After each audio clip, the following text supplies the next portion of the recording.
Hello, hello, hello. Bon, ça, ce sera pour les gens en replay. Bonjour. Euh, on lance le live avec My Notaire. Alors, Salima, si tu peux m'envoyer une demande. Sinon, je sais pas si je peux aller te chercher. Ah, voilà. Hop. Bonjour, bonjour, bonjour tout le monde. Bah, Vanou, t'as pas dit que t'allais être trop fatiguée pour te connecter à 21h? Salut, tu m'entends bien? J'ai pas entendu parler. Oui, ça va et toi? Non, il y a une abonnée qui m'avait dit qu'elle serait trop fatiguée pour se connecter à 21h. Mais là, je vois qu'elle est là en train de parler dans les commentaires. Attendez, il faut que je mette un filtre de bonne mine parce que là, ça va pas du tout. Oh, ta fille, elle t'a fatiguée?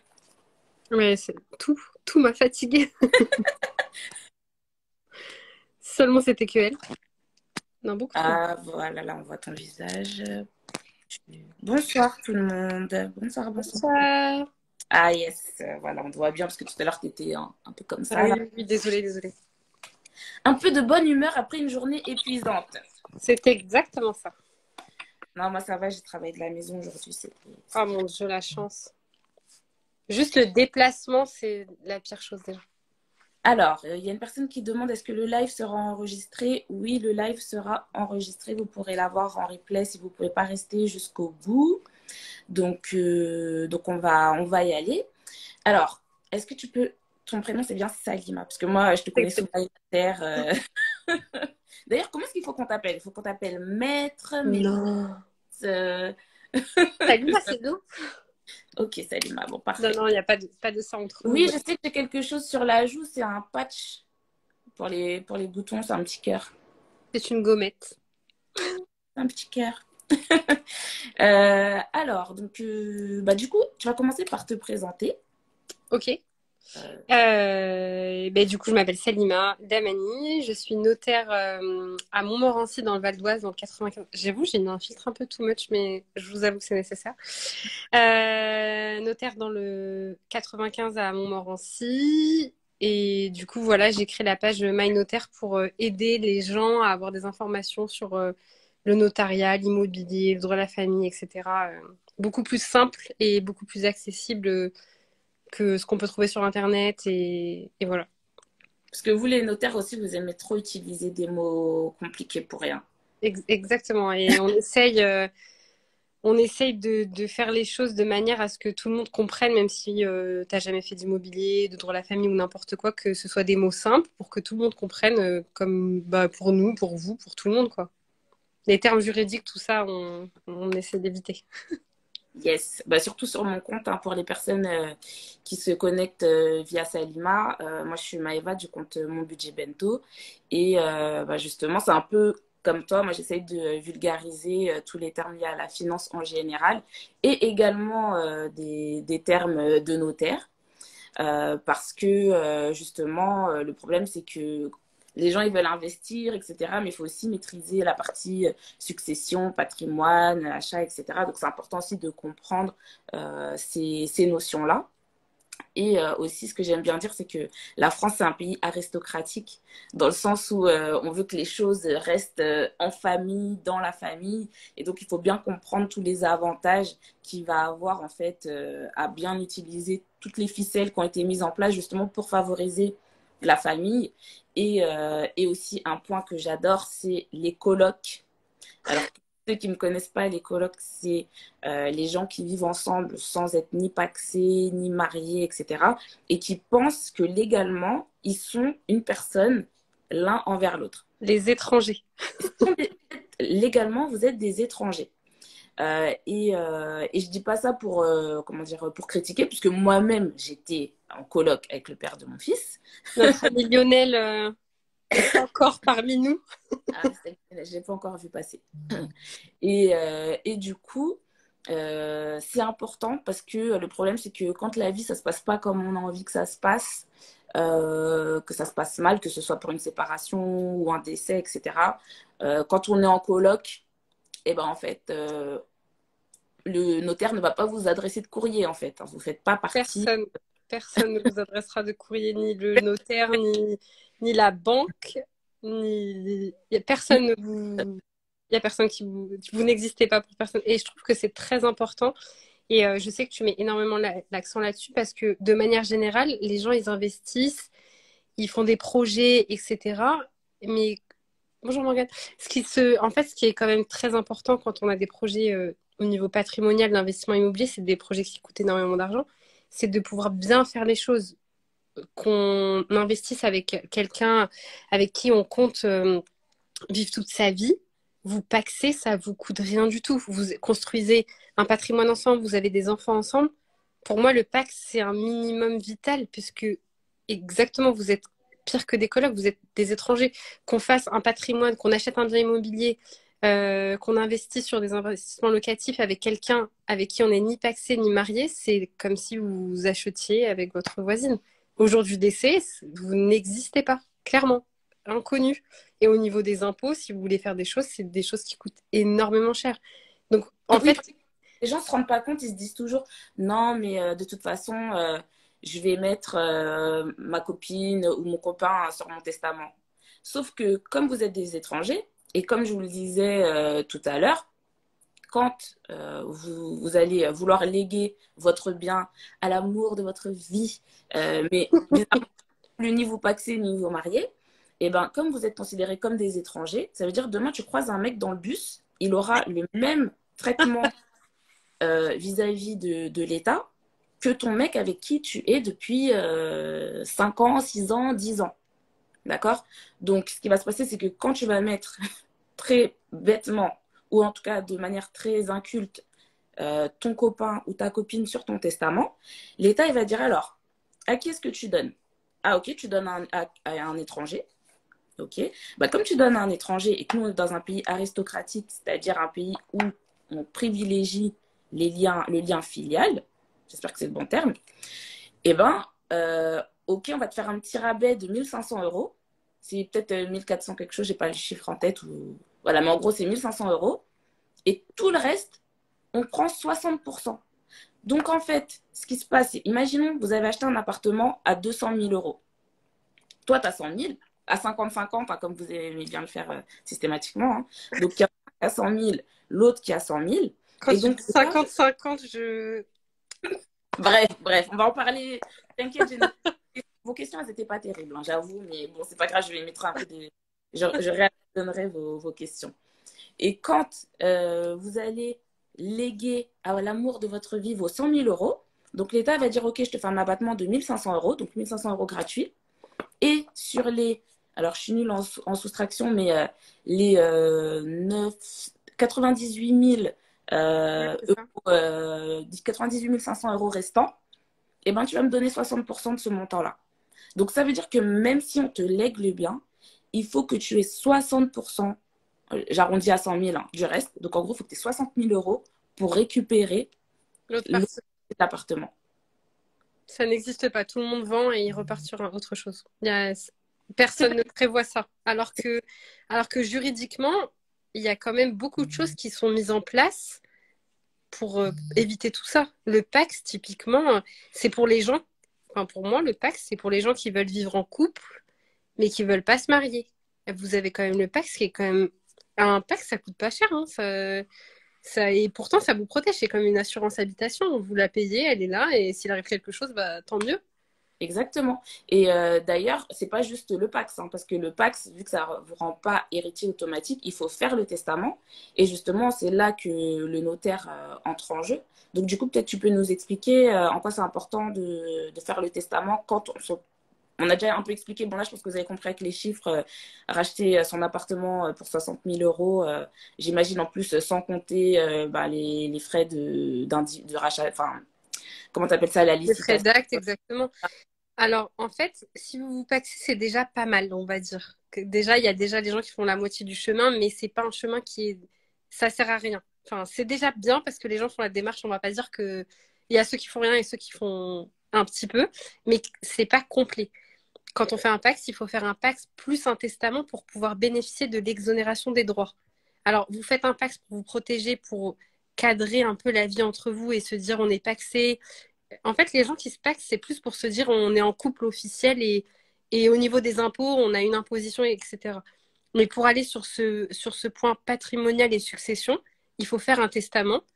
Vous vous léguez l'autre partie du bien et il y a pas de droit en fait. Donc quand on fait un pacte, c'est cool.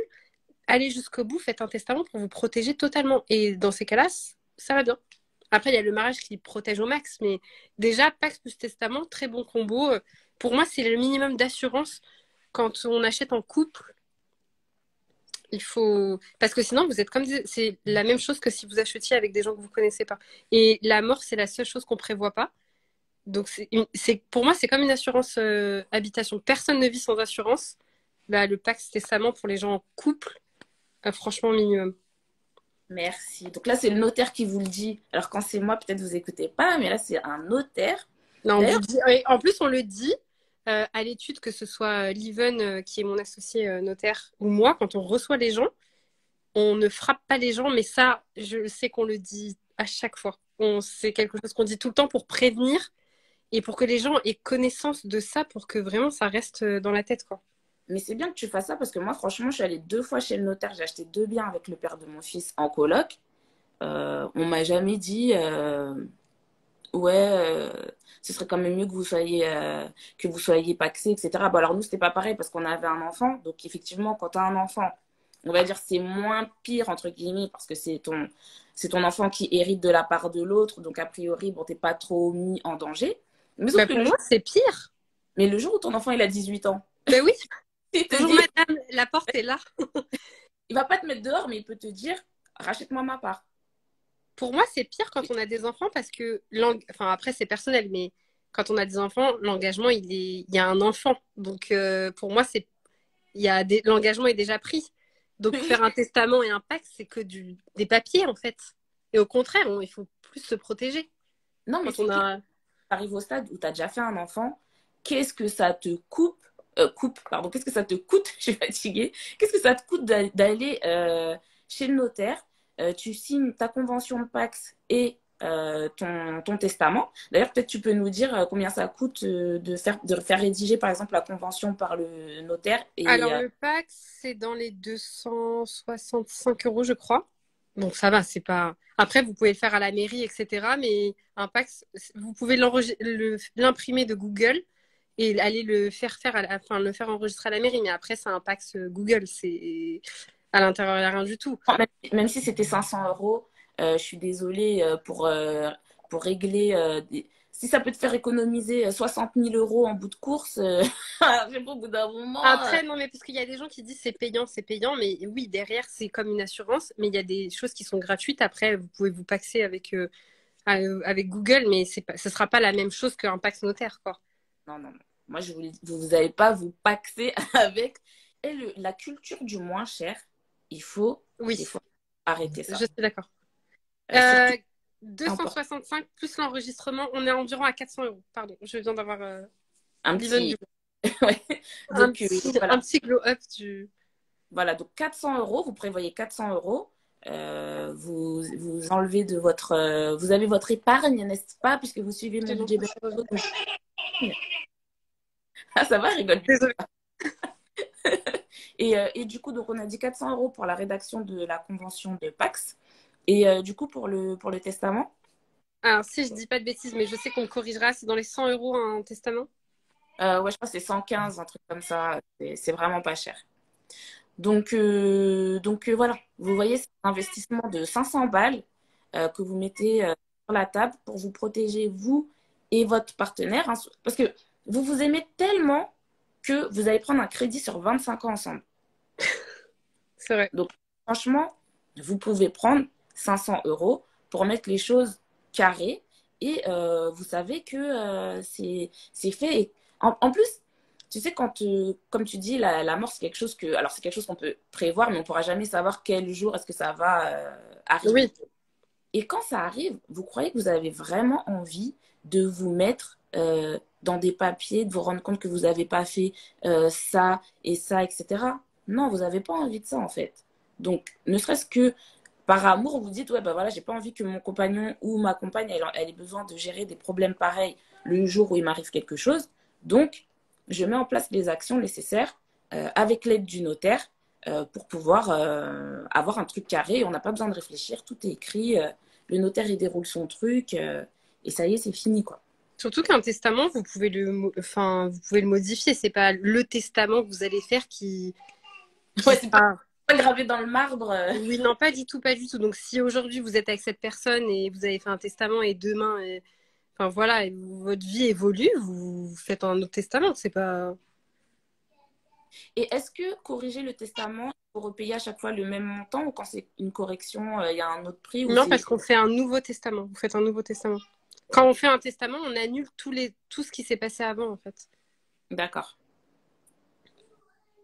Donc, bah, du coup, Tiffany, elle posait la question, c'est payant de modifier un testament? Oui, parce qu'en gros, tu supprimes tout ce que tu as fait avant et tu réécris tout ce que tu réécris ton testament au complet. Tu fais pas des Et, petites... et il faut pas penser qu'un testament, ça se fait quand on a 90 ans et qu'on est en train de mourir. Un testament, et à partir du moment où vous avez des biens immobiliers que vous achetez ensemble, que vous commencez à construire votre vie, faites un testament. Alors, il y a Lunky qui a une bonne question. Parce que moi, je me posais cette même question-là. Dans un testament, est-ce que tu peux inclure tes dernières volontés, incluant ce que tu désires en termes d'obsèques, etc.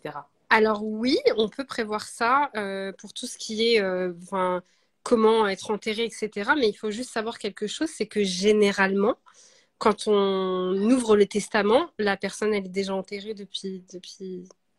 d'accord. Mieux d'avoir soit une convention obsèque ou d'avoir informé sa famille de ce qu'on voulait pour si jamais on décède. Vaut mieux informer sa famille plutôt que de passer que par le testament, quoi. Oui, oui, il vaut mieux informer sa famille. Bah, Liven Dubois, qui est mon associé, est présent dans ce live, donc je sais qu'il commentera pour donner des précisions à tout. Hmm. Salut Liven, je te connais pas, mais sois le bienvenu, c'est un mec. Oui, c'est un mec, mais je sais pas si on peut l'inviter avec nous. Oui, on peut l'inviter. Il faut faut que tu envoies une demande et tu pourras monter si tu veux. Liven, on Je t'attend. Ok, donc là, on a parlé du Pacs. Il y a quelqu'un qui demande après un Pacs, on peut se marier. Oui, bien sûr, on peut se marier. Alors du coup, peut-être que tu peux dire. Ah, alors là, il y a une bonne question. Est-ce qu'une vidéo peut être reconnue comme étant un testament? Non, écrit. Il faut que ce soit forcément écrit. Ok. Donc ouais, on peut pas faire comme aux États-Unis là, avec leur testament. Non, non, il n'y a pas de vidéo YouTube en disant voici mes dernières volontés. Non, non, non, il n'y a pas de. Ok, d'accord. Donc, il faut absolument que ce soit écrit. Alors, du coup, par rapport à la question, c'est bien, ça nous fait passer au stade d'après. Donc, après le PAX. Allez, Liven, motive-toi là. J'essaie de motiver Liven Dubois. Désolée. Allez, Hélène, en plus, après, on s'interrompt. Donc, vas-y, envoie ta demande et je t'accepterai. Bah oui, on est en famille là. Ah, il y a Sarah, elle écrit, je te fais le dernier montage. Parce que Sarah, elle est très, très forte pour tout ce qui est montage vidéo. Elle est au top. N'hésitez pas à la suivre. Elle est très bien. Ah oui, elle peut vendre le montage. Des dernières volontés en mode vidéo avec un peu des fleurs. Ce serait très gênant d'ailleurs de voir ce genre de choses des gens qui sont déjà morts. Et moi, je serais capable de faire ça, hein. Franchement, ça ne me gênerait pas. Donc, du coup, je reviens sur le point du mariage. Ne mettez pas vos questions dans les commentaires. Enfin, si c'est. En fait, si on est en train de parler du sujet et que vous posez des questions sur le sujet dont on est en train de parler, ok, mais si vous parlez d'autres sujets, mettez-les dans la boîte à questions parce que sinon, on va perdre le fil. Et de toute façon, j'irai à la boîte à questions. Donc, c'est quoi la différence entre le PAX et le mariage? Enfin, là, les différences principales, parce qu'on va pas faire un cours sur PAX mariage, mais celles Alors, qui... le Pacs, c'est un contrat. Le mariage, c'est l'union. Comment je pourrais vous donner la différence entre le Pacs et le mariage? Le mariage, c'est ce qui vous protège le plus. C'est le Ouais, maximum de la protection. pas dans les termes, mais vraiment en pratique, en fait, qu'est-ce que ça change entre une personne paxée et une personne mariée?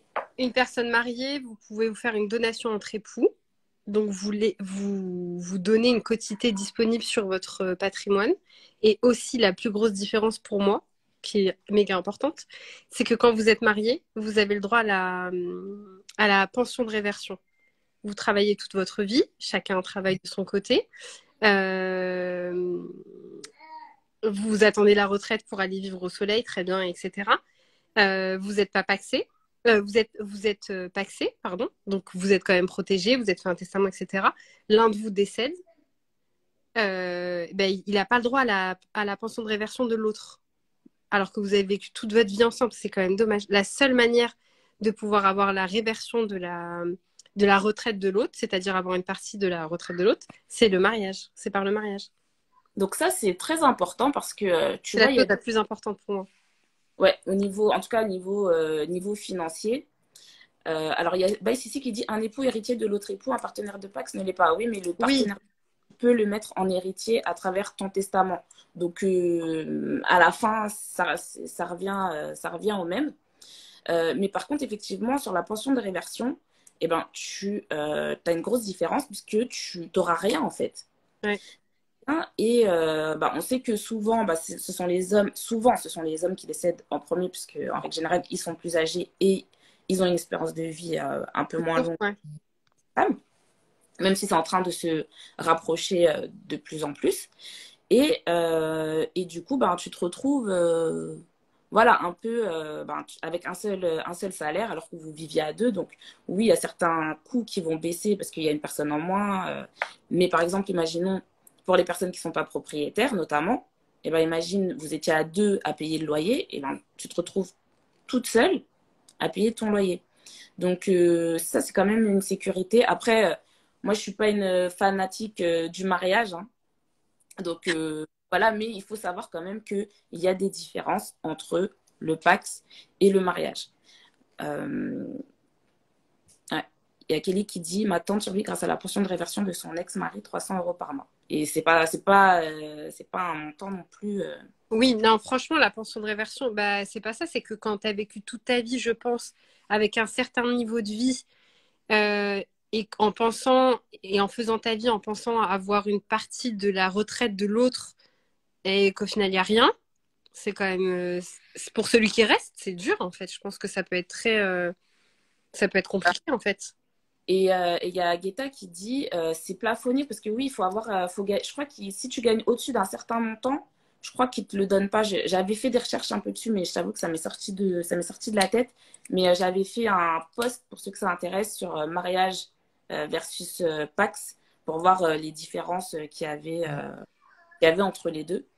Et bon, il y a quand même un petit avantage au Pax, hein, c'est que ben, les gens qui se séparent, le Pax, c'est quand même plus simple que le mariage. Pardon. Parce que le mariage, le Oui, divorce, c'est quelque chose. après, il y a des divorces qui se passent très bien et qui coûtent pas forcément cher, en fait, tant que les gens sont d'accord. Parfois, c'est pire de pas être marié et de se séparer, parce que quand c'est pas encadré, bah, enfin, c'est pire, en fait. Oui, oui, non, mais dans tous les cas, quand c'est pas encadré, c'est horrible, hein. Mais bon. Après, chacun aussi, enfin, je veux dire, c'est pas un live pour dire aux gens, ouais, faut absolument se marier, etc. Chacun, Non. et c'est juste qu'il faut être conscient, Oui, conscienteux des différences qu'il y a entre les différents régimes. Et d'ailleurs, en oui, parlant de pardon. Donc, du coup, dans le PAX, il y a deux régimes. Alors, il faudra vraiment m'expliquer comment ils ont choisi les noms, parce que c'est vraiment nul. Indivision et séparation de biens. Sachant que la séparation de biens, c'est l'indivision, quelque part. Mais bon, C'est ça, c'est juste que du coup, si tu mets rien, c'est que tu es réputé être à 50-50. Mais voilà. quoi qu'il arrive, on définit toujours. Après, on définit toujours, oui. Ben, en fait, quand on met rien, on met que c'est 50-50. Donc, et on écrit toujours. Et la plupart des gens, quoique la plupart non, en réalité, il y a certains qui ont quand même besoin, et c'est vraiment un conseil, un vrai conseil. C'est pas une question de pas s'aimer que de faire les comptes entre vous. Parce que bon, on ne sait pas ce qui va se passer. Donc, dire clairement, parce que oui, on s'aime 50-50, alors qu'en fait, c'est 80-20 au jour de la séparation, ce sera 50-50. Donc, ça sert à rien de venir 20 ans après, ou 10 ans après, ou même 2 ans après, pour dire non, mais en fait, moi, j'avais un apport, mes parents m'ont donné, etc. Ben oui, mais on vous demande plusieurs fois avant de signer. Est-ce que vous voulez qu'on calcule les quantités d'acquisition? Quel est l'apport de chacun? Quelle est la participation dans le prêt? Et on accompagne les gens là-dessus. Donc, quand c'est 50-50, c'est que vraiment vous voulez le 50-50. Donc, c'est vraiment important de dire voilà ce que vous apportez. D'où vient cet argent? Est-ce que c'est une donation? Est-ce que c'est vos économies? Enfin, de n'importe où. Et de pouvoir le noter. Comme ça, s'il y a un problème, bah, je pense qu'il faut être un peu égoïste et se protéger en perso. Et s'il se passe rien, bah, il se passe rien, c'est pas grave. Alors, il y a quelqu'un avec un pseudo avec j'économise, mais c'est en train de s'effacer. Mademoiselle économiste, mais ta question, elle est intéressante. Mais là, dans la boîte à questions, s'il te plaît. Alors, juste pour dire, donc le PACS, il y a deux régimes. Donc, on a dit le régime de la séparation des biens, donc qui est le régime de base. Ça veut dire si vous dites rien de spécial, vous êtes sous le régime de séparation des biens. Donc, le régime de séparation des biens, qu'est-ce que ça veut dire? Ça veut dire que, comme tu expliquais, on peut à chaque opération dire, bon ben là, c'est 50-50 ou c'est 70-30 ou c'est 80-20 parce que ben, toi tu mets rien et moi je mets 80.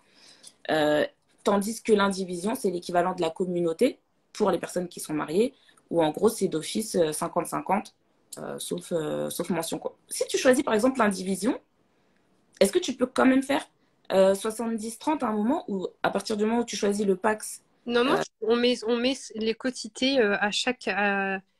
On peut modifier en fait. D'accord, ok, ok. Par contre, pour les gens, parce que tu as dit 80-20, celui qui met rien, normalement, n'achète pas. D'accord? Celui qui Alors, n'emprunte pas, qui ne met rien, ne mettez pas, et c'est quelque chose qu'on déconseille d'ailleurs, quand la personne n'a pas d'apport, ne met pas financièrement un apport, la personne n'achète pas. Achetez seul. Ne commencez pas à rentrer dans des choses si on n'investit pas, on n'achète pas. alors juste, il y aura juste un point, tu vois, par exemple, des personnes. Bon, alors déjà, les personnes qui veulent être femmes au foyer. Soyez vraiment femme au foyer, c'est-à-dire soyez vraiment mariée. Soyez pas, soyez pas paxette au foyer ou coloc au foyer. Parce que vraiment coloc au foyer, alors là, il va falloir vraiment, vraiment m'expliquer le concept. Je ne sais pas si ça existe. J'imagine que ça doit exister. Mais je préfère pas y penser. Mais voilà. Choisissez aussi un... Parce que tu vois, je trouve ça un peu dur de dire, ouais, la personne qui paye pas, elle investit pas parce qu'il y a des schémas de famille où en fait, il y a des personnes qui vont avoir... Moi, je suis pas dans ce schéma-là, je gagne bien ma vie, etc. Mais il y a des personnes qui gagnent pas forcément bien leur vie et on peut pas leur dire, ouais, ben, du coup, il y a que le mec qui achète et puis toi, ben, comme t'as pas de thune, tu restes, en gros, tu restes sur le côté. Ça, je trouve ça un peu injuste. Mais par Oui, je contre, sais. il faut pas faire des choses qui soient complètement déséquilibrées où tu mets du 50-50 alors qu'en fait, tu payes 80% ou 90% de la mensualité. Et aussi, comme tu dis, après, ça peut être compensé par le testament de dire, bah, écoute, tant qu'on est ensemble, on est ensemble. Mais par exemple, s'il m'arrive quelque chose, c'est toi qui vas, je te mets dans mon héritage, etc. Mais voilà, j'ai un peu du mal à dire oui, si tu mets rien, t'as rien. Après, je suis d'accord, mais parfois c'est dans l'autre sens. Parce que je sais qu'on a le modèle de la femme au foyer, de l'homme qui travaille, qui investit, qui achète seul, etc. Mais parfois c'est dans l'autre sens, où c'est la femme qui travaille et où c'est l'homme qui est un peu en déséquilibre. Et dans ces cas-là, le conseil, il est pareil. Parce que quand il n'y a pas de protection, par exemple par le mariage, dans ces cas-là, mariez-vous sans contrat et on n'aura pas de problème. Parce que, en fait, il faudra prouver ce que chacun a mis, ce que chacun a investi. Vous allez mettre, si vous vous séparez dans 5 ans, dans 10 ans, enfin, comment vous faites à la fin? C'est beaucoup trop compliqué. Et même au niveau vis-à-vis de la banque, etc. Soit on fait les choses carrées et il y a des moyens de s'y retrouver, soit vous lui faites une donation pour qu'elle investisse ou n'importe quoi, mais que ce soit qu'il y ait un investissement financier pour qu'elle puisse justifier du fait qu'elle ait un apport, un vrai apport. Ouais, mais après, l'apport, c'est bon, c'est minime par rapport au crédit. Tu vas mettre 10, 20, 30 000 euros d'apport, mais après, à la fin, c'est quand même la quotité qui va faire le... Oui, Tu après, vois, moi, oui, je me dis, je mets pas d'apport. mais que tu payes le crédit, ben voilà. Tu vois, c'est pas parce que tu mets pas d'apport que t'investis pas, et c'est pas parce que tu mets un apport que t'investis vraiment. Mais bon, en fait, tout ça pour dire que réfléchissez bien à ce que vous voulez faire et réfléchissez pas avec votre estomac, réfléchissez avec votre cerveau. D'accord? Parce que euh, après, quand la séparation elle arrive, vous êtes tous là à sortir vos tickets de caisse. Ouais, mais moi j'ai payé ça, Mais moi j'ai oui, payé mais oui. ça. Donc, un truc, une décision que vous allez prendre le lundi, il faut que le dimanche, vous soyez toujours en accord avec cette même décision que vous avez pris le lundi. Après, c'est toujours compliqué parce que regarde, si toi t'investis, t'as l'argent, tu travailles, c'est toi qui empruntes. Et en fait, je sais pas moi, ton mec le deal, c'est lui paye une partie du crédit qui est à ton nom et toi tu as mis l'apport. Donc, Non, non, non, mais ça fonctionne pas comme ça, hein. mais oui, mais c'est pour ça. Parce que celui qui a la capacité, normalement, il est dans le prêt. S'ils sont pas mariés, il y a personne qui sait que la personne elle existe. Non, mais tu peux faire un prêt même si tu gagnes pas d'argent. En fait, la banque s'en fout. Tu peux très bien aller à la banque, t'es femme au foyer, tu gagnes pas un copec, tu vas à la banque, mais la banque, elle va calculer ben, le taux d'endettement, le budget, etc., sur la base du revenu d'une seule personne. Mais tu peux très bien être co-emprunteur sur un crédit en gagnant zéro. Oui, C'est tout. après, il faut juste savoir que payer le crédit que vous avez contracté. Si la personne paye le crédit de quelqu'un d'autre, si demain il y a quelque chose, bah, vous avez payé un crédit qui n'est pas à votre nom pour un appartement qui n'est pas à votre nom. Non, mais ça, on est d'accord. Mais ça, on est d'accord. Tu vas pas payer le crédit de quelqu'un d'autre. Ça, je le dis tout le temps. Vous n'allez pas payer le crédit de quelqu'un d'autre si vous n'êtes pas sur le crédit. Si vous êtes... En fait, si vous n'êtes pas sur les papiers, vous payez pas. Oui, voilà. Aussi simple que ça. Et pour la voiture, c'est la même chose. Que ça, un appartement ou une voiture, si tu payes pas, c'est pas à toi, tu payes pas. Après, bon, tout ce qui est maintenance, Oui, l'essence, acheter les meubles et garder les votre meubles, ticket. etc. Voilà, oui. Ça, c'est parce que c'est l'usage au quotidien. Mais Oui, après, alors, je pense que dans chaque couple, il faut trouver un équilibre et que chacun, tant que ça marche, ça marche. De toute façon, ça va pas toujours au. C'est quand il faut faire les comptes que ça se passe mal. Donc, mais essayez de cadrer les choses entre vous, même faites des conventions d'indivision, faites ce que vous voulez, notez-vous les choses. alors bah, pas une convention d'indivision. Bah, ça permet de régler toute la vie des gens qui sont en indivision. Mais ça marche que entre les gens. Ça veut dire que vous pouvez pas dire, bah allez, toi, tu vas payer les impôts, la taxe foncière, moi, je vais payer les charges, tu vas payer l'eau, je vais payer l'électricité. Et en fait, si toi, tu payes pas l'électricité, on est redevables tous les deux quand on a acheté ensemble. C'est juste des choses qui permettent de régir votre vie, un petit règlement intérieur entre vous, Est-ce quoi. que, justement, pendant un moment, je voulais faire un post sur ce truc-là, là. Et après, je me suis dit, mais ça sert à quoi en fait? Bah, ça sert dans le cas où, par exemple, je sais pas, tu as payé toute ta vie, toutes les charges. Moi, j'ai payé le crédit, mais le crédit était beaucoup plus cher. On se met d'accord que si un jour on se sépare ou si on vend, bah, finalement, c'est plus 80-20, c'est 70-30. Et ça, c'est valable devant le notaire. Tu peux dire, même si chez le notaire, on a signé Oui, on 50. peut faire une convention d'indivision chez le notaire. Et ça annule le. Ça annule pas, on fait une convention entre vous. Alors attends, je redonne un exemple. Imaginons, vous avez acheté un appart à 50-50. Ouais. Après, dans la convention, tu peux mettre que au final, Bah, euh, on va pas écrire finalement c'est 70-30. La quotité, elle restera 50-50. C'est juste qu'on va prévoir que par exemple, je sais pas, au jour où vous revendez, bah, on prendra en compte le fait que lui ait payé tout le crédit et que toi t'es payé autre chose. Donc du coup, le calcul fait que ce sera un résultat différent que ce qu'on avait mis au début. d'accord, ok. Ok, je connaissais pas. Merci, merci. Alors, on va continuer sur les questions. Donc là, je prends les questions que les gens avaient mis dans la story. Alors, cette question, c'est à partir de quel patrimoine faire un testament? Pas de patrimoine, faites un testament. Voilà, merci beaucoup. En fait, il y a des questions, j'avais envie de répondre toute seule. Je voulais leur dire, bon, j'ai répondu à toutes vos questions, trouvez-moi d'autres questions. En fait, Le problème, c'est que les gens, ils prennent beaucoup de décisions sur la base de ce qu'ils ont aujourd'hui. Notamment, par exemple, le régime pour le mariage. Il y a plein de gens qui vont se mettre Oui. sous la communauté sous prétexte que, ah, mais on n'a rien de toute façon aujourd'hui, donc ça sert à rien de faire un contrat de mariage. On fait 50-50 et puis basta. Et pareil pour le testament, ah, je suis jeune, ah, j'ai pas de bien, etc.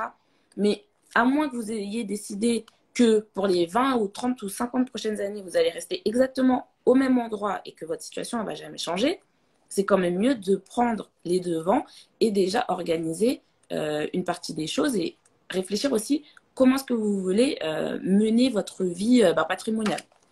Donc, pas de patrimoine minimum. Alors, j'ai quel contrat de mariage protège mieux la personne qui s'occupe des enfants? Alors, avant de répondre, peut-être que tu peux nous faire un petit récap des différents régimes matrimoniaux qui existent aujourd'hui en France. Je vais vous donner les deux principaux, parce que les autres, c'est des choses beaucoup plus rares et qu'on fait très occasionnellement. En fait, c'est assez simple. Si vous ne faites pas de contrat, vous êtes marié sous le régime de la communauté légale. D'accord? Ça veut dire que, en termes patrimonial, bon, il y a les règles basiques qui s'appliquent à tous les contrats de mariage, enfin à toutes les personnes mariées, le respect, blablabla, tout ce qu'on vous lit à la mairie, là, c'est pour tout le monde. D'accord? Ça s'applique à tout le monde. Euh, Ensuite, donc si vous ne faites pas de contrat, on est marié sous la communauté, régime légal. Pour ça, il n'y a besoin de rien faire. Vous allez emmener votre dossier, vous vous mariez, tout va bien. Régime communauté légale, d'accord? Ça veut dire que tout ce qui s'est passé avant votre mariage ne change pas. J'achète un bien avant de me marier, je me marie, ce bien reste à moi, d'accord? Tout ce qui se passe après le mariage entre dans la communauté. Donc, c'est un rond, c'est commun. C'est vous deux dedans, à 50-50. Tout rentre dedans, d'accord? Monsieur travaille, il est ingénieur, il gagne 20 000 euros par mois. Madame est caissière, elle gagne 2 000 euros par mois.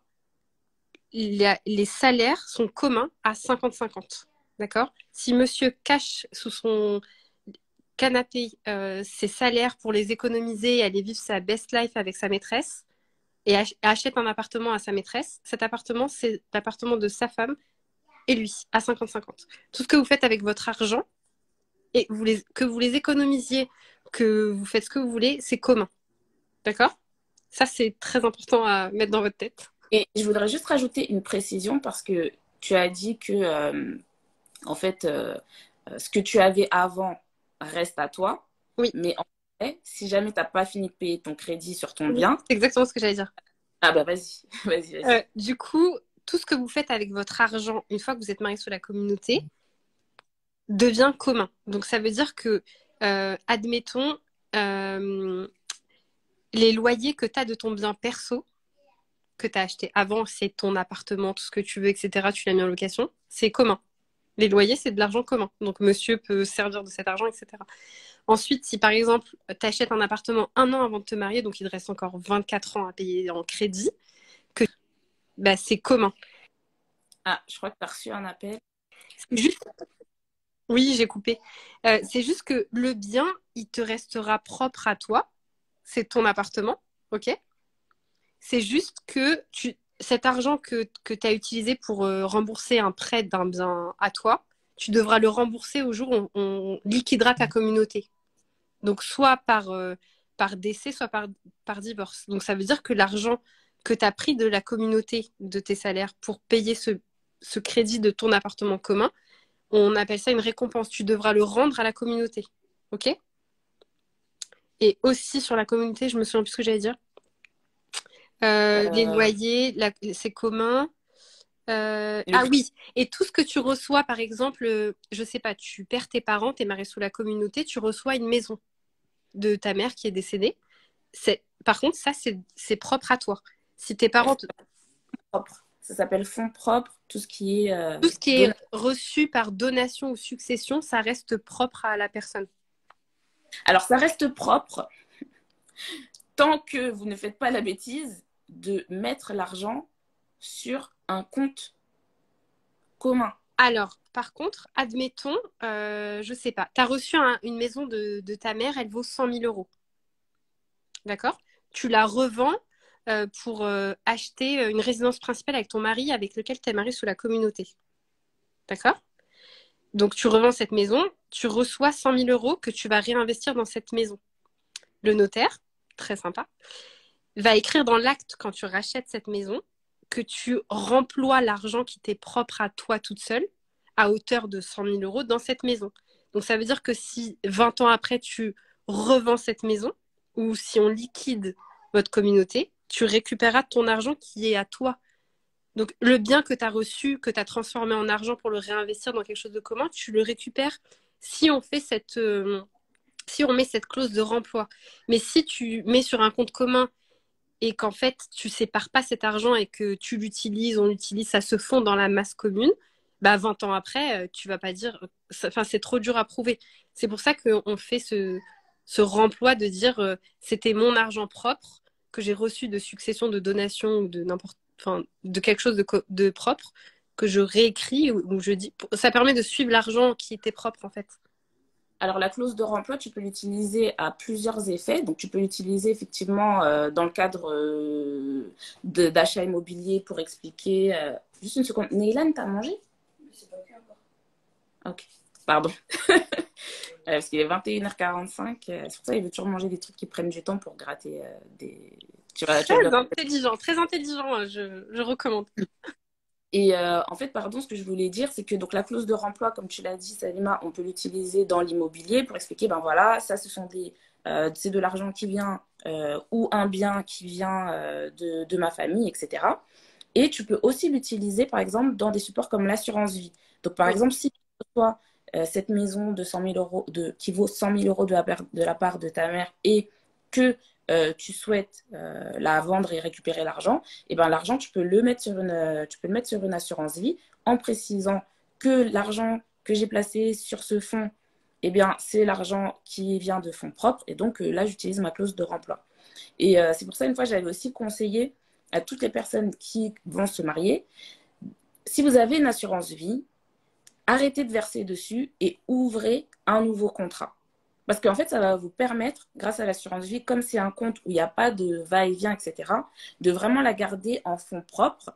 Et vous ne pourrez jamais dire, ah, mais c'est l'argent des salaires que j'ai gagné pendant que j'étais mariée qui est allé dessus. Et du coup, quelle proportion qui vient de mes Mhm. salaires, c'est impossible à calculer. Donc, si jamais vous allez vous marier, félicitations. Mais si vous avez une assurance vie en cours, arrêtez les versements, ouvrez-en une nouvelle. Et là où vous verserez l'argent, Neylan, ça y est, c'est bon. Vous versez l'argent de vos revenus qui sont plus à vous, entre guillemets, puisque c'est les revenus de la communauté. Et d'ailleurs, l'assurance vie, c'est un des seuls supports qu'on peut ouvrir avec un je sais pas quoi. Bref, mais en tout cas, que vous pouvez ouvrir avec votre mari. Et ça, c'est seulement le mari. Pas paxé, pas, et encore moins, bien sûr, coloc. Alors, comment tu précises d'où vient l'argent pour le legs sur l'assurance vie? Alors, normalement, il te demande déjà l'origine des fonds quand tu fais des gros versements. Et puis, tu peux rajouter des clauses, etc. Tu contactes ton assureur. Alors, on a 19 questions purées dans la boîte à questions. Donc, excuse-moi, on a fait que la communauté pour l'instant. Oui, la communauté. Oui, co-titulaire, en plus, j'ai cherché le nom. Communauté, donc vous avez compris, tout est commun, etc. Séparation de biens, qui est un peu le contraire de la communauté. Il n'y a rien de commun. Chacun chez soi. C'est un peu d'indivision, si je peux dire ça. C'est de l'indivision complètement. Chacun chez soi. Ça veut dire que je suis mariée sous la séparation. Demain, je peux emprunter seule. Bon, généralement, les banques, elles demandent les cautions des conjoints. Bon, ça, les gens qui sont mariés sous la séparation ne comprennent pas, mais c'est la banque qui veut en garantie, même si vous êtes sous la séparation de biens, elle demande quand même la caution. Donc, si on est en séparation, chacun fait ce qu'il veut de son côté, sans l'accord de l'autre. Et ce que vous achetez, ça vous reste propre personnel à vous, d'accord? Et si vous achetez ensemble, bah, c'est pareil que pour l'indivision, on met les quotités en fonction de ce que vous apportez, et c'est pas 50-50. On peut dire pour un couple marié sous la séparation, ça peut être 90-10. Enfin, c'est les calculs comme pour des indivisaires classiques, en fait.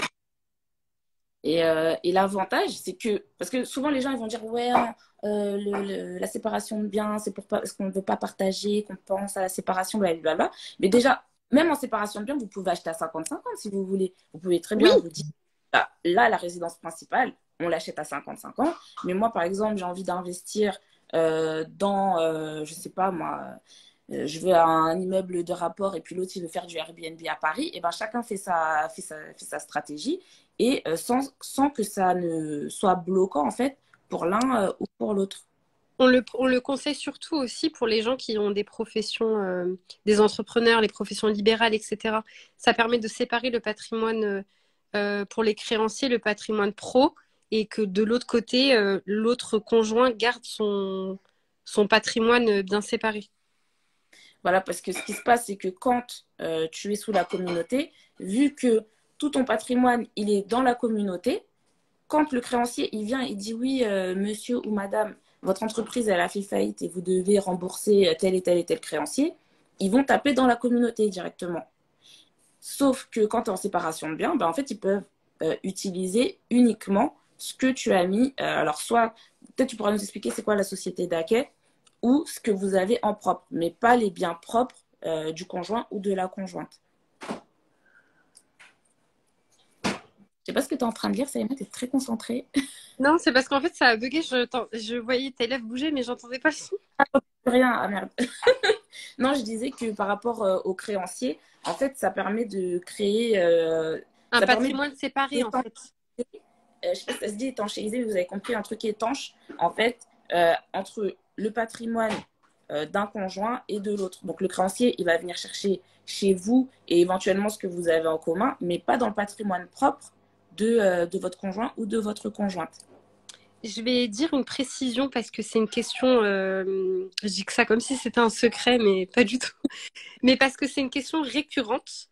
Alors, que vous soyez marié sous la séparation, sous la communauté, sous n'importe quel régime, je le redis ici, mais votre résidence principale, qu'elle vous appartienne à vous, à votre époux, à vous deux, qu'à l'un à l'autre, elle est protégée, d'accord? Admettons, monsieur a payé, madame a payé, monsieur, c'est bon. Madame a payé la résidence principale.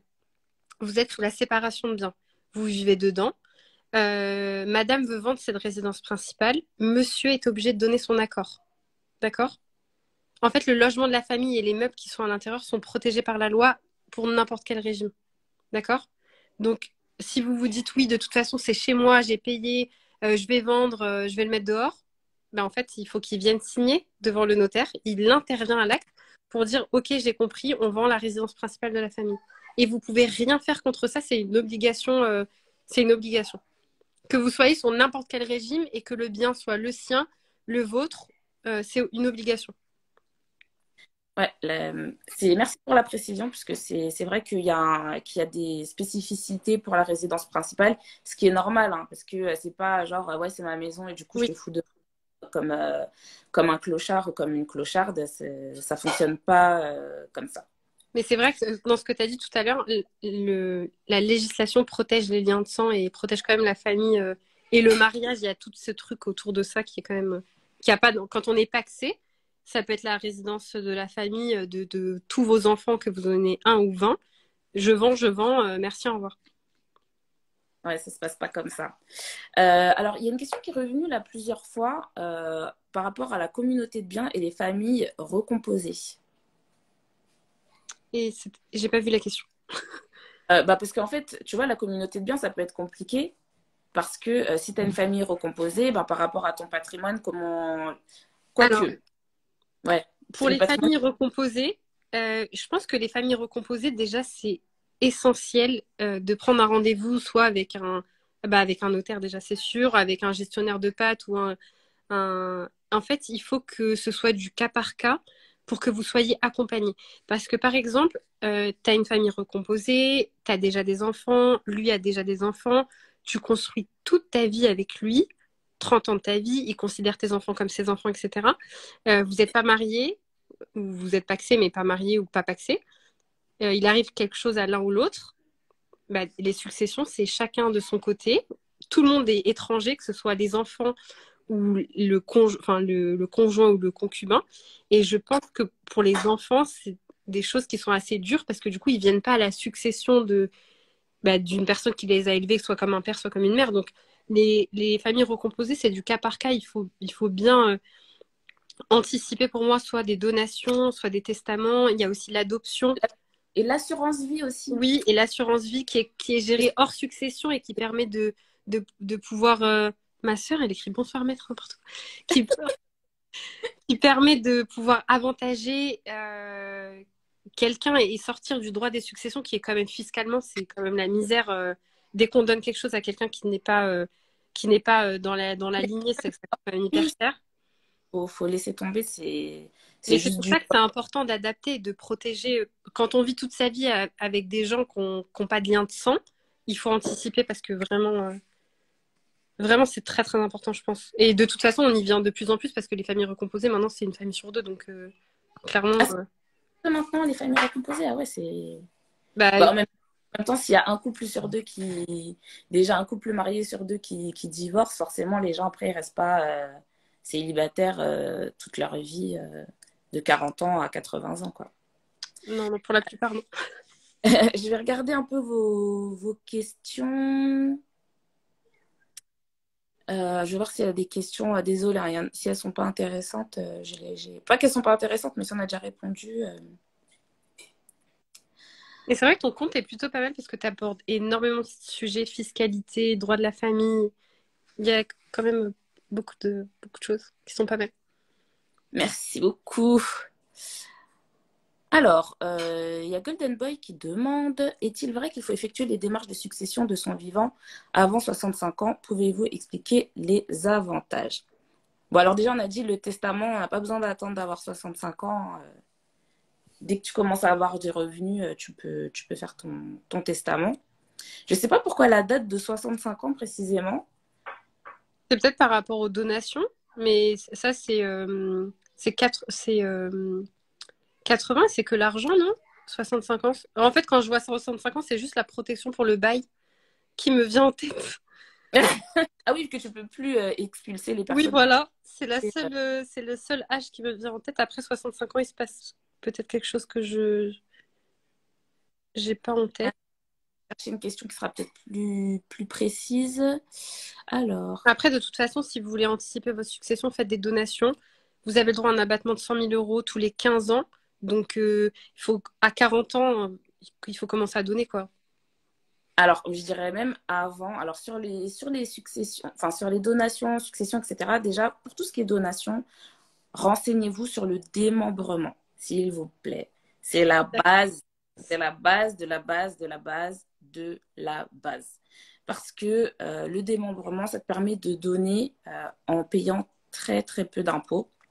Puisque, en fait, alors, démembrement, peut-être que tu peux expliquer ce que c'est. Alors, je vais donner une explication méga simple, si vous voulez. La propriété, quand on est propriétaire d'un bien, ah, je crois que ma fille ne veut pas dormir.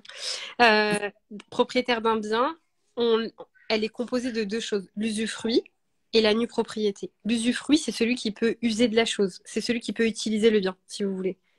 Et le nu propriétaire, c'est celui qui est nu propriétaire. Vous comprenez le sens.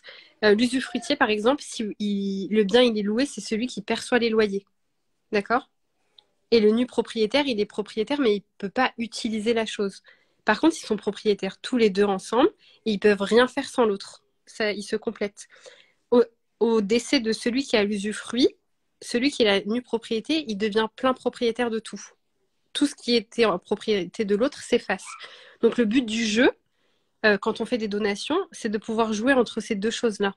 C'est que je suis parent, je donne l'usufruit de mon bien à hauteur des abattements. Si vous voulez pas payer, il n'y a pas de problème. Et au jour de mon décès, mon enfant, il récupère la totalité, sans qu'il y ait rien besoin de faire. Il revient pas chez notaire, il revient chez personne, il est propriétaire. En fait, ce qui est vraiment bien, c'est que, donc, en fait, entre la valeur de la nue propriété et la valeur de l'usufruit, c'est l'âge qui compte. Parce qu'en gros, Exactement. l'État, il va dire, bon, ben, L'usufruitier, quand il a 30 ans, il lui reste encore 50 ans à vivre, donc son usufruit, il vaut beaucoup d'argent. Par contre, quand l'usufruitier, bah, il a 80 ans, en gros, il lui reste 10 ans et encore Oui, 10 ans. plus tu vieillis, plus ton usufruit il est censé s'éteindre. Donc plus tu vieillis, plus ça vaut. À 100 ans, c'est zéro. Voilà. Donc, en fait, c'est par exemple, vous avez un bien qui vaut 100 000 euros. Alors, j'ai plus les montants en tête, mais bon, en gros, disons que, je Oui, sais il y plus a si des ça, tranches en fait, avant 61, avant 71, etc. 61, c'est 50%, je crois. c'est ça, 61, c'est 50%. Donc, en gros, si jamais tu te donnes la nue Ah oui, propriété, on donne la nue propriété, pas l'usufruit. J'ai n'importe tu quoi. peux, oui, c'est un usufruit temporaire. Mais ça, c'est encore des trucs des gens qui font des micmacs. C'est vrai, ça. Non, on donne la nue propriété. Ça se voit que je suis Ouais. fatiguée. Mais tu peux donner l'usufruit aussi, hein. Tu peux donner l'usufruit, ça te permet d'économiser sur tes impôts, en fait. Mais bon, ça, c'est un sujet encore, on en parlera Oui, on dans va un... rester sur la donation basique. Voilà, simple. Donc, du coup, tu as l'appartement à 100 000. Toi, tu as 61 ans ou 59 ans, je ne sais plus si c'est en haut ou en dessous. Ouais, ça doit être en dessous. En Donc, dessous, ouais. eh ben, tu vas dire, je vais donner la nue propriété à mon enfant. Donc, ça veut dire que fiscalement, je lui donne 50 000 euros. Donc, vous voyez que quand vous avez un plafond de 100 000 euros tous les 15 ans, déjà, même si tu donnes un bien qui vaut 200 000 euros, bah, en fait, tu vas payer zéro impôt parce que tu lui donneras que 100 000 fiscalement parlant, et tu gardes ton bien bah, jusqu'à la fin de ta vie pour y vivre. Par contre, ce à quoi il faut faire attention quand on donne la nue propriété à ses enfants, c'est que, par exemple, quand on arrive aujourd'hui, maintenant, avant, il y avait le troisième âge, mais maintenant, nos générations, c'est le quatrième âge. Ça veut dire on vit vraiment très longtemps et pas forcément dans la meilleure santé.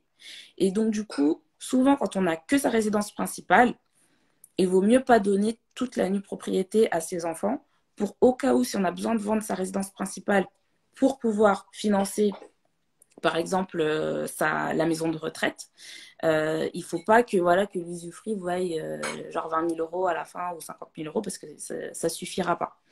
Donc, du coup, voilà, il faut bien prévoir son coût. Le mieux, c'est d'avoir plusieurs biens. Comme ça, tu peux commencer à donner la nue propriété. Et aussi quelque chose de très important par rapport à la donation de nue propriété, notamment dans les SCI, puisque moi, c'est ce que je vais faire avec mon fils, je vais lui donner une partie de la nue propriété au fur et à mesure sur les SCI, c'est que c'est sur la valeur nette de la SCI. Donc, quand tu viens Quand d'acheter... il y a un prêt. Voilà, donc quand tu viens d'acheter un bien, même s'il vaut 1 million d'euros, si tu as un crédit de 1 million d'euros, eh ben, la SCI vaut zéro et tu peux donner à ton enfant 1 million d'euros en payant zéro impôt. Quand on vous dit que la connaissance, c'est la richesse, C'est exactement ça. vous voulez pas écouter. Et il y en a Oui, il faut même, déduire. En fait, on prend la valeur des parts, en fait. Donc, si vous avez une SCI qui est chargée, en fait, on fait valoriser les parts. Donc, en fait, si vous avez une part qui vaut 100 et un prêt qui vaut 90, bah, ça vaut rien pour l'instant, en fait. et d'ailleurs, les familles qui ont vraiment de l'argent, ce qu'ils font, c'est qu'avant de faire, si jamais ils ont déjà remboursé les crédits, ils vont se rendetter pour pouvoir faire une donation qui soit moins chère à leurs enfants. Donc, Aurélien, elle a dit, redis ça, s'il te plaît. Il y a écrit Love you, Maeva. Mais faudra regarder le replay. Je sais pas, on est à une heure pile poil dans le replay, donc il faudra regarder. On va pas vous parler des SCI aujourd'hui, mais c'est juste pour vous dire que vraiment, Oui, il y a des montages qui font que vous pouvez anticiper, prévoir et vous protéger. Donc, franchement, il faut se renseigner, aller voir un notaire, votre comptable, renseignez-vous et vous verrez qu'il y a toujours, vous avez toujours le moyen de pouvoir bénéficier de... Parce que tout ça, la donation, etc., les abattements, ça existe depuis longtemps déjà. Donc profitez-en tant que ça existe encore pour pouvoir anticiper sur tout ça. il y a Chevy qui demande est-ce que je suis conseillère en gestion de patrimoine? Non, je ne le suis pas. Et il y a Baïsi qui dit et attention, si on se fâche avec ses enfants nus propriétaires, il faut l'accord de tous pour vendre, ça peut être compliqué. Alors, euh, oui, mais il vaut mieux être l'usufruitier que le nu propriétaire, hein, quand même. Parce que le nu propriétaire, lui, il est vraiment à poil, comme son nom comme son nom l'indique. Alors, il y a Vanou qui demande, mais une fois âgé et que tu vends ton bien et ton enfant possède une part, tu ne peux pas vendre. Bien sûr que si, tu peux. Bien sûr que si, enfin, bien sûr que si. Il faut l'accord de tous. Il faut l'accord de tout le monde, mais Après, on ne peut pas tout faire. Si vous anticipez et vous donnez un bien et vous êtes avec votre enfant, et enfin, c'est comme dans tout, en fait, quand il y a des mésententes, après, vous allez devant le juge, c'est tout. voilà, mais c'est dans l'intérêt de personne Oui, de bloquer, de bloquer. Et puis le nu propriétaire, en règle générale, le nu propriétaire, il est plus. Parce qu'il y a plusieurs façons de s'en sortir. Le nu propriétaire qui ne veut pas vendre, il peut te racheter ton usufruit. Ton usufruit, il a une valeur. Moi, par exemple, quand j'ai racheté l'appartement où vivait mon père, bah, en fait, j'ai racheté les parts de mon frère qui était nu propriétaire et j'ai racheté l'usufruit de mon père. Donc ça s'achète, hein, l'usufruit. Si le nu propriétaire ne veut pas vendre, eh ben, il te rachète ton usufruit et puis ciao. C'est pas grave. Et ah oui, c'est à ça que je voulais répondre, Mamadou. Il a dit, t'aimes trop pas payer d'impôts, mais si tu savais les impôts que je paye, tu... Qui aime payer des impôts? Levez la main, on regarde. Moi, j'ai pas de problème pour payer des impôts et je paye beaucoup d'impôts. Oui, Mais après, si on paye des impôts, ça veut dire qu'on gagne bien sa vie quelque part. voilà, ça veut dire qu'on gagne bien sa vie. Mais le truc aussi, c'est qu'il y a des lois qui existent pour optimiser Oui, sa c'est ce que fiscalité. j'allais dire. Il y a quand même pas mal de choses qui sont faites pour optimiser. Il faut juste bien se Et renseigner. si les lois, elles existent, c'est pour les utiliser. Si jamais il ne faut pas défiscaliser, faites pas de débat de défiscalisation. Alors, tiens Aurélien, comme je n'ai pas répété tout à l'heure, je vais prendre ta question. J'ai mis une question dans ce sens. Je suis divorcée et désire acheter un bien à mes enfants qui vivent avec leur mère. Que me conseillez-vous? Achetez pas des trucs pour vos enfants, s'il vous plaît. Enfin, je te laisse répondre, après moi je donnerai ma réponse. Vas-y. Il veut acheter à ses enfants? Il veut acheter un bien à ses enfants, oui. Non, il achète et il fait une donation après. Ou il se met en SCI. Il y a plusieurs façons de le faire. Voilà, tu peux le faire en SCI. Bah, ça dépend Mais si les enfants sont mineurs. Bah, ça dépend s'il s'entend bien avec son ex-femme ou pas. Parce que si les enfants sont mineurs et qu'il lui arrive quelque chose, c'est elle qui va tout gérer. Donc, ne faites pas des choses si vous n'avez pas. Il faut répondre à toutes les questions sur. Il faut toujours se dire qu'est-ce qui se passe si je meurs, si je meurs en premier, si il meurt en premier. Euh, Posez-vous toutes les questions avant de vous lancer dans des projets, dans des projets. parce que le truc, c'est que si jamais tu achètes en SCI, par exemple, tu fais une SCI, tu veux que tes enfants soient dans la SCI, mais ils sont mineurs. Ça veut dire qu'il faut que la mère, elle donne son accord, déjà, pour commencer. Donc, je ne sais pas comment vous vous êtes séparés. Est-ce que vous vous êtes séparés cordialement ou pas du tout cordialement? Si c'est pas cordialement, elle va te faire chier, elle va te dire non. Ou, encore pire, te dire oui pour après, Pas très intelligent. c'est pas possible. Donc, franchement, il faut faire attention. Moi, je sais que je m'entends très bien avec le père de mon fils. C'est extrêmement cordial. Je lui explique ce que je veux faire. Il me dit OK, il sait que je fais pas n'importe quoi. Et en gros, voilà, ça se passe plutôt bien. Après, de toute façon, tes enfants, tu peux aussi gérer la part que tu leur donnes. Hein, tu vas pas aller leur donner à 5 ans, leur donner déjà 50% de ton truc. Parce que il peut y avoir trop de problèmes après avec la mère et tout. Vaut mieux qu'elle reste toujours minoritaire. Vaut mieux que tes enfants ils restent toujours vraiment minoritaires Mais oui. que, en fait, c'est pas genre, toi, tu as 10% et tes enfants, ils ont 40 et 40. Toi, tu as 20 et eux, ils ont 40 et 40. Parce que là, en gros, c'est comme si tu remets les clés à ton ex-femme. Et je pense pas que tu aies envie que ça se passe comme ça. Donc, tu les mets dedans, comme ça, ils sont dedans. Et après, progressivement, tu leur donnes des parts. D'ailleurs, tu peux donner des parts de SCI également en nue propriété. Avant, les nus propriétaires, ils n'avaient pas le droit de vote aux assemblées, mais je crois que maintenant, ils ont changé ça. Non, oui, ils ont le droit de vote Ouais, comme celui comme qui a le minimum des parts des droits. Hein, c'est donc du coup, vaut mieux pas le faire tant qu'ils sont pas majeurs. Mais t'as cette possibilité-là de faire une donation progressive. En fait, il y a beaucoup de gens qui pensent que, tu sais, tout ce qui est donation, c'est genre, je te donne, bam, tu Oui, vois. non, vous pouvez y aller progressivement. Hein. Les abattements, c'est tous les 15 ans, mais vous n'êtes pas obligé de donner 100 000 tout de suite. Hein. Si vous avez un bien qui vaut moins, Vous pouvez donner, par exemple, vous avez 3 biens, un enfant. Pardon, j'ai pas entendu. Non, j'ai dit, qu'est-ce qu'il y a 100 000 ici? Arrêtez de mentir. Parce qu'il y en a qui disent, ouais, 100 000, c'est pas beaucoup, comme s'ils avaient 300 000 euros à Non, mais donner. c'est pas ça, c'est que vous pouvez, par exemple, vous avez un bien aujourd'hui, vous pouvez donner 30 000, vous comptez en acheter 3 autres, bah, vous donnerez 30 000 sur le prochain. 30. Enfin, vous voyez, vous êtes pas, c'est pas un bien 100 000 et on s'arrête. Les 100 000, vous les utilisez comme vous voulez, donc appliquez-les. Si vous avez plusieurs biens, plusieurs enfants, vous pouvez, j'allais dire, vous amuser, même si ça amuse personne. Mais... Marrant, mais... mais en tout cas, c'est ce que... enfin, tu dis s'amuser, mais c'est dans le sens, c'est flexible, Mais tu oui, vois. oui, c'est pas un bien 100 000. Vous pouvez donner 10 000 sur celui-là. Enfin, profitez des abattements pour, et vous avez la liberté de pouvoir gérer votre patrimoine. Donc, je crois Si que ma vous... fille est en train de craquer. Ou mon mari, un des deux, un des Non, deux. j'entends en train de chanter, là, youhou, un truc Je comme sais pas ça. qui chante en fait. Alors, tiens, il y a une question de... Ah non, je vais prendre les questions dans la boîte, parce que sinon, ça se fait pas. Euh, Ah, très bien, très bonne question. Alors, quelle démarche pour désigner une personne responsable tuteur de l'argent de que nos enfants héritent de nous en cas de décès prématuré, jusqu'à leur majorité, si on ne veut pas que ce soit leurs autres parents? Testament. Alors, testament, mais alors donne les précisions parce que c'est pas juste le testament. En fait, dans le testament, vous pouvez désigner la personne que vous voulez qui sera gestionnaire de vos biens. Vous pouvez le désigner dans votre testament. Donc, c'est vous nommez en fait un administrateur de biens pour vos Exactement. enfants C'est un et vous administrateur pouvez... testamentaire, vous le nommez et en fait, il a le devoir d'appliquer ce que vous avez prévu dans le testament. Et c'est pas seulement jusqu'à la majorité, hein, ça peut aller plus loin.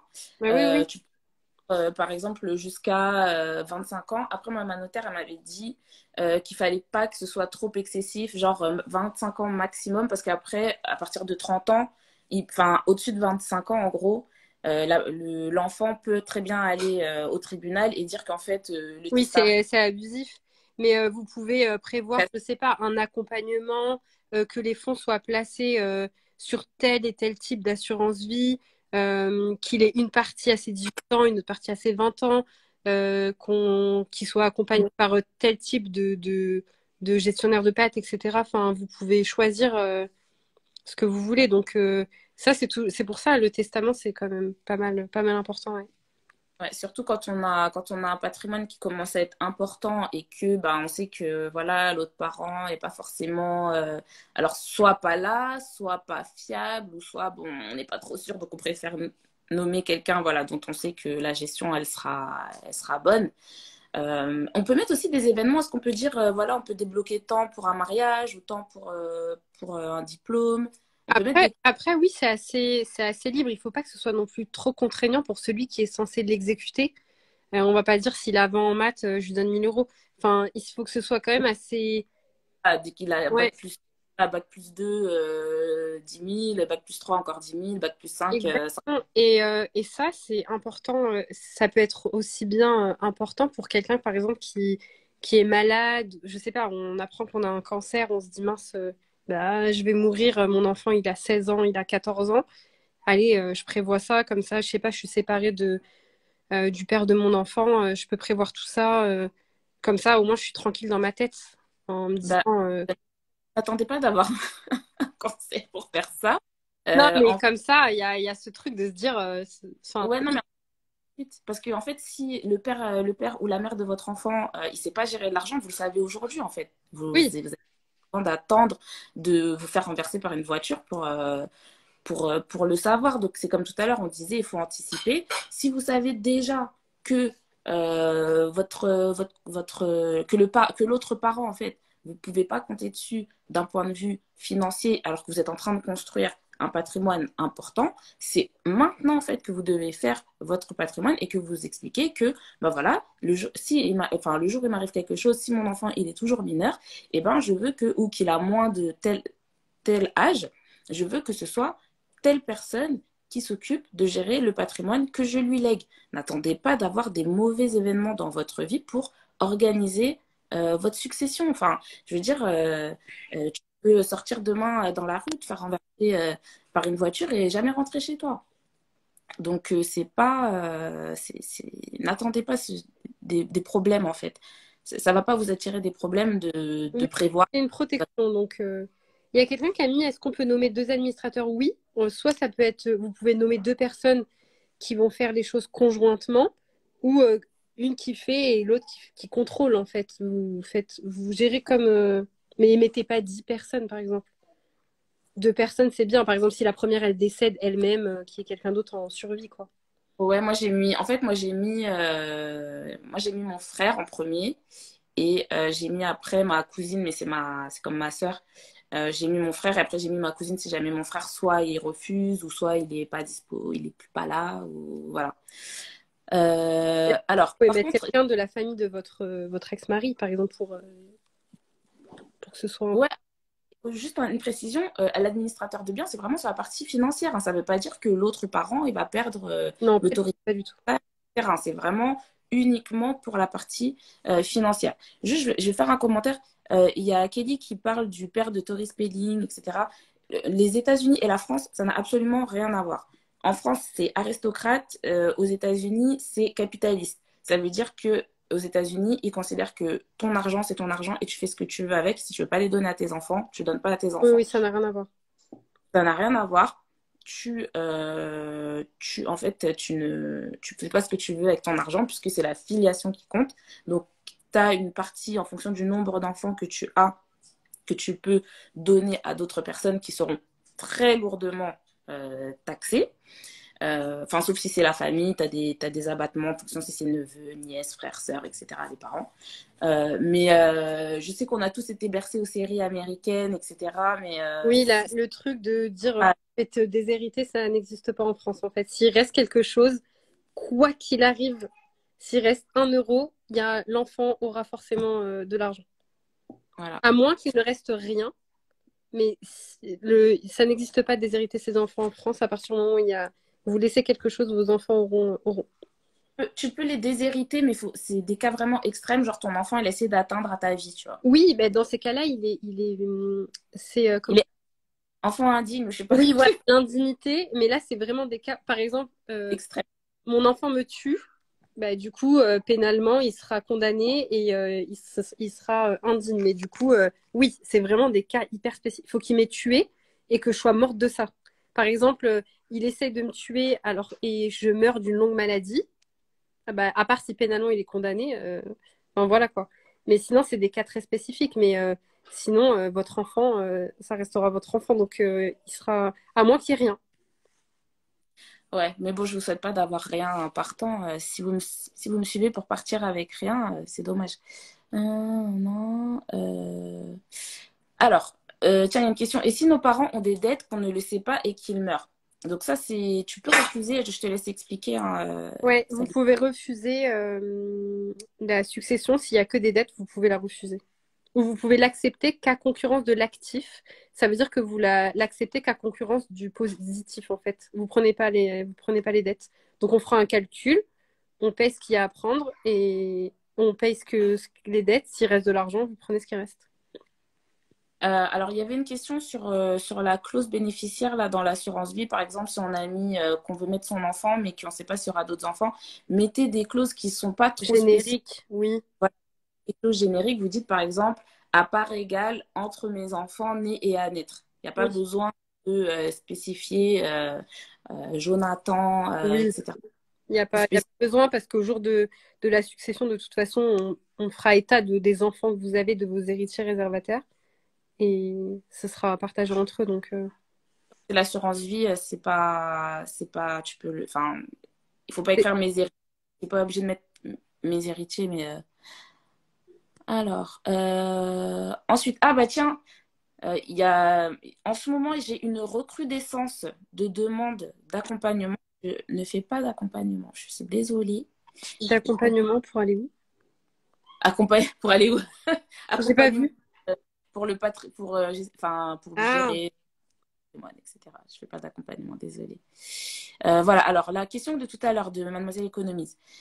Elle a acheté un bien avec sa sœur et elle souhaite ne plus être reliée à elle. quelles sont mes options. Et déjà, comment tu l'as acheté? Tu l'as acheté en indivision Oui, en ou... SCI. Bah, soit tu lui rachètes sa part, soit elle te rachète ta part. Soit vous allez devant le juge. Mais rachetez-vous entre vous, ça vous coûtera moins cher. Ouais, il n'y a rien d'autre à dire. La seule chose que tu peux faire, c'est soit elle te rachète ta part. Mais alors, la façon dont tu as tourné ta phrase, mon souhait est de ne plus être relié à elle. Je sens une petite tension. Peut-être que je me trompe, hein. Mais si vous êtes en embrouille, Mettez-vous d'accord, mettez-vous d'accord. c'est un moyen de vous mettre d'accord parce que en vrai, donc dans la loi française, personne ne peut être forcé à rester en indivision. Ce qui veut dire que Oui, la s'entend. personne en indivision, elle peut faire une vente forcée. Problème, vente forcée égale vente aux enchères, et ce qui veut dire que ton bien, il va pas forcément partir au meilleur prix. Le problème, c'est aussi quand il y a des embrouilles, la personne qui va acheter va toujours chercher à te l'acheter le moins cher possible. Et la personne qui veut vendre va toujours chercher à acheter à vendre le plus cher possible. Donc, pour essayer de faire les choses en bonne intelligence, chacune allez consulter un agent immobilier qui va vous faire une estimation. Et normalement, vous allez trouver un terrain d'entente. Oui, Mais vous juste, prenez la moyenne. voilà, faut juste pas être bête, ni toi, ni elle en face, de se dire que votre intérêt à toutes les deux, c'est que ça se fasse le plus rapidement possible. Après, ce qui est chiant, c'est que souvent, en fait, il y a une personne qui m'a posé cette question une fois, oui, j'ai envie d'acheter avec ma sœur, etc. Quand vous faites des projets comme ça, réfléchissez toujours. Vous savez, les rats, quand ils rentrent dans... Vous allez dire que c'est horrible ce que je dis, mais c'est la vérité. Quand les rats, ils rentrent avant de rentrer dans une pièce, ils regardent toujours où est-ce qu'ils peuvent s'enfuir, en fait. Ils rentrent jamais dans une pièce où ils ont jamais spoté La, le... la sortie de un- secours. voilà, la sortie de secours. Quand vous faites du patrimonial, cherchez avec que ce soit votre conjoint, que ce soit votre coloc, que ce soit votre soeur, votre cousin, votre cousine, pensez toujours à la sortie. C'est comme si vous faites un spectacle et vous pensez pas comment vous allez faire le finish. Vous n'avez pas à faire ah bah ça y est, j'ai fini en tapant des mains comme ça. Non, il faut penser au finish, de se dire bon bah voilà, on va faire une SCI ou on va acheter en indivision ou peut-être que vous avez obtenu ce bien par voie de succession et donc du coup ben, vous êtes en indivision parce que le père ou la mère est décédé et puis vous avez reçu ce bien-là. Et ben au moment où vous le recevez et que tout va bien, que vous n'êtes pas en embrouille, si Mettez-vous vous d'accord. embrouillez, parce que des fois des frères et sœurs peuvent déjà être embrouillés de base avant qu'ils reçoivent le bien de succession. Mais quand tout va bien, dites-vous, le jour où moi j'ai envie de te dire ciao ou que toi tu as envie de me dire ciao, comment est-ce qu'on fait? Et vous pouvez même déjà l'écrire. Je pense que dans les statuts de la SCI, tu peux déjà l'écrire, comment ça va se passer. Mais essayez de faire ça en bonne intelligence parce qu'à la fin, vous allez, si vous ne le faites pas en bonne intelligence, vous allez toutes les deux sortir plus pauvres du truc. Alors, ce qui est bien, alors quand les gens veulent investir, etc., je trouve que c'est pire d'acheter avec son frère ou sa sœur que d'acheter avec quelqu'un avec qui on est en couple. Parce que la personne avec qui on est en couple, on est censé évoluer ensemble dans la même ligne. Quand on investit avec son frère ou sa sœur, bah, le but, c'est pas de vivre toute votre vie avec votre frère ou votre sœur. Il y aura forcément un moment où chacun prendra son chemin. Chacun aura peut-être besoin d'argent. Il y en a un qui voudra vendre le bien, l'autre non, l'autre va se marier, l'autre pas se marier. Les achats entre frères et sœurs, soit vous le faites en SCI, en société pour pouvoir bien baquer et avoir plus de liberté. Mais en indivision comme ça, 50-50, frères et sœurs, non, non, non, non. Non, mais l'indivision, moi j'appelle ça le Far West. Parce que, en fait, quand tu achètes en SCI, euh, il y a un contrat. Tu vois, il y a un contrat, c'est pas une convention, mais il y a des statuts où on dit, en fait, on va fonctionner comme ci, comme ça. Quand c'est en indivision, c'est toujours le n'importe quoi. Ah ouais, mais moi j'ai payé ça pendant tant d'années, toi t'as rien payé, donc nani, nana. Il y a toujours des embrouilles avec l'indivision. Donc si vous avez des projets, franchement, essayez de faire ça carré et faites un truc bien. Alors c'est ton associé qui pose la question, mais je vais la prendre quand même parce que Ah, c'est mais je marrant. vois pas. Je suis en concubinage, j'ai 20 enfants de 6 femmes différentes, je veux donner à un seul enfant. C'est ok, non? Eh ben non, c'est pas ok. C'est Liven qui a posé cette question. Ouais, mais je sais pas, il y a écrit Dubois-Liven. C'est quelqu'un qui usurpe son identité. Il est très compétent, il est très gentil. Je vous donnerai son numéro en privé si vous voulez le contacter. Non, mais je pense qu'il a écrit ça Oui, pour amener la question, pour dire en gros, est-ce qu'on peut faire des préférences entre ses enfants? Mais ça, du coup, bah, c'est ce qu'on a dit tout à l'heure, c'est uniquement avec la quotité disponible que tu pourras le oui, faire, mais exactement. tu n'auras que 25% de quotité Liven, disponible. on veut la réponse à ta question. Un prochain live, Liven sera là pour répondre à nos questions. Je regarde dans les demandes, mais il n'est pas dans les demandes. Alors, tiens, une bonne question. Qu'est-ce qui change en termes de fiscalité et de déclaration pour une donation faite par une personne de plus de 80 ans? Bah, c'est juste que 80 ans, vous avez la possibilité de donner une somme d'argent et fiscalement, vous êtes exonéré. C'est le poste qu'on a fait sur les 31 865 euros. Non, moins de 80 ans. Et après 80 ans, vous avez plus cet abattement. Donc, c'est dommage si vous voulez donner de l'argent. Oui, parce qu'on est dans un pays Bah, je aristocrate crois que l'enfant craque. où on veut que, voilà, quoi, la jeunesse vive. Donc, l'idée, c'est pas de rester à dormir sur son argent jusqu'à je sais pas combien d'années. L'idée, c'est justement d'organiser sa succession et progressivement, déjà, donner l'argent aux générations à venir. Parce que, bon, vous, quand tu arrives à 80 ans, c'est bon, tu es plus sur la fin que sur le début. Maëva, je vais pas tarder à aller sauver. Oui, oui, oui, parce que là, j'entends qu'elle pleure. Oui, il est Euh, 22h20, il ne dort toujours pas. Attends, il y a juste un dernier point que je veux prendre, parce que je suis pas d'accord. L'indivision ne pose aucun problème. Il suffit juste d'acheter avec une personne sérieuse, tout simplement. Mais tout le monde est sérieux au moment où vous Mais, signez. Et après, il n'y a plus personne de mais sérieux. c'est comme pour le mariage. C'est comme si tu disais, non, mais il y a aucun problème. Il n'y a pas besoin de divorcer. Il suffit de se marier avec la bonne personne. Non, il y a des divorces, il y a des séparations, il y a des gens qui décèdent. Tout le monde est gentil, tout le monde est... Le, On a oh, des- le décès. Oh my God. Juste le décès. Après, je te laisse partir. Si tu es en indivision et que la personne décède, tu te retrouves en indivision avec tous ses héritiers, quels qu'ils soient. Alors que si tu as une SCI, la SCI, c'est la douane en fait. Quand tu as une SCI, c'est la douane. Ça veut dire que c'est toi qui décides si quelqu'un entre dans la Oui, SCI ou pas. Et après, bah, si tu veux pas qu'elle rentre, tu lui donnes son argent, mais tu lui non, dis, tiens, allez, je vais partir. il n'y a pas de problème. On se revoit bientôt du coup. Oui, désolé, on est obligé de couper un peu Non, abrupt. il n'y a pas de problème. Vous aurez le live. Dans le live Petit Notaire. Ça marche. Et ben, merci à tous et à très bientôt. Merci. Je vais rester encore un petit peu. Je vais voir si vous avez des petites questions que je peux prendre. Ça marche, à bientôt. Bébé. Quoi que je crois qu'elle est calme en vrai. Ouais, mais Ouais, bah, faut qu'elle dorme en vrai. Il faut qu'elle dorme. ouais, mais il est tard quand même. Ça marche. Et ben, à bientôt. Et puis, ben, n'hésitez pas si vous avez des questions. Et Livan va rester. Il vous répondra. Il va vous répondre de tout Bah ça. oui, bah, Liven, tu pourrais monter pour prendre le relais, juste prendre deux, trois questions pour terminer, et puis voilà. Oui, Livan va arriver. Alors, il arrive ou pas? Alors, attends. Ben, moi, je vais couper. Je vais l'appeler. Et je pense qu'il va arriver, ouais. Après, bon, ça fait déjà quand même 1 heure et demie.